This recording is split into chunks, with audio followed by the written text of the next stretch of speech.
तुमच्या आयुष्यातील 80% समस्या फक्त एका सवयीने संपुष्टात येऊ शकतात.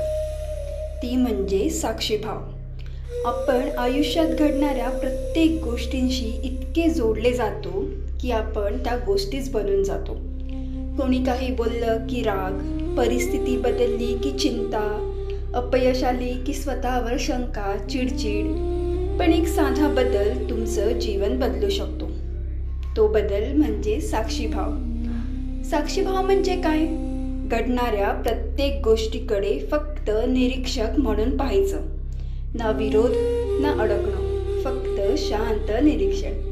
आणि मग तुम्हाला जाणवेल तुम्ही समस्या नाही तर त्याचे साक्षीदार आहात. जेव्हा तुम्ही साक्षी बनता तेव्हा जीवन तुमच्यावर नियंत्रण ठेवत नाही, तर तुम्ही जीवनावर प्रभुत्व मिळवता.